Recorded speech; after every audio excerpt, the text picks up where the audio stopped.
ശ്രീ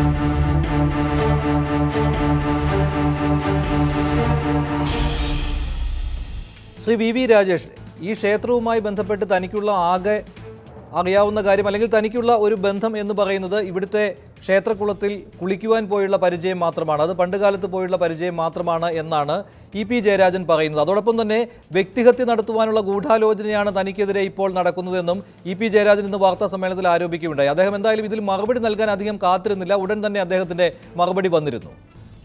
അല്ലെ, മറുപടി എല്ലാം കാത്തിരിക്കാൻ വേണ്ടി അദ്ദേഹത്തിന് ഇപ്പൊ പഴയതുപോലെ കൂടുതലായിട്ട് ചിന്തിക്കാനൊന്നും ഇല്ലല്ലോ. ഒരുപാട് സമയമുണ്ടല്ലോ. മുൻപ് മന്ത്രിസ്ഥാനം രാജിവെക്കുന്നതിന് മുമ്പ് മറുപടി പറയാൻ വേണ്ടി അദ്ദേഹത്തിന് ഒരുപാട് പരിമിതി ഉണ്ടായിരുന്നു. ഇനി അദ്ദേഹം ക്ഷേത്രവുമായിട്ടുള്ള ബന്ധത്തെക്കുറിച്ചൊക്കെ അദ്ദേഹം പറഞ്ഞതിനെ കുറിച്ച് എനിക്കറിയില്ല, കാരണം അദ്ദേഹത്തിന്റെ വ്യക്തിപരമായ നിലപാടാണ്. ഇത് ഒരിക്കലും തന്നെ ശ്രീ ഇ.പി. ജയരാജൻ എന്നുള്ള പൊതുപ്രവർത്തനെ തേജോധനം ചെയ്യാനോ അത്തരത്തിലുള്ള ഞാൻ കാണുന്നില്ല. കാരണം ഇതൊക്കെ തന്നെ അവരുടെ ഭാഗത്ത് നിന്നും ഉണ്ടായ കാര്യങ്ങളുടെ സ്വാഭാവിക പ്രതികരണമാണ് വരുന്നത്.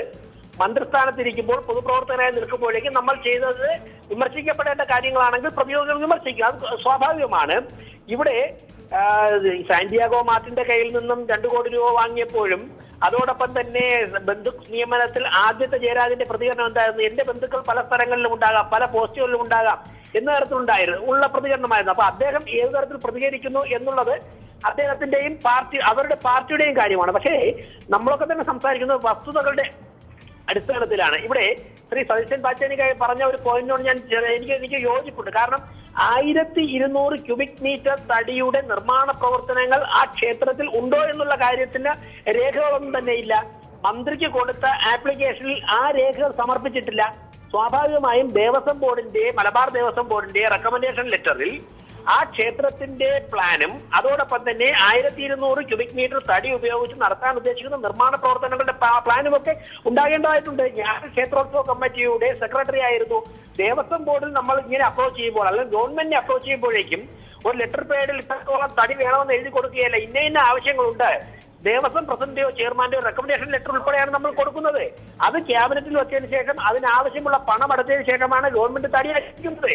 ഇതാണ് പ്രൊസീജിയർ എന്നിരിക്കല്ലേ.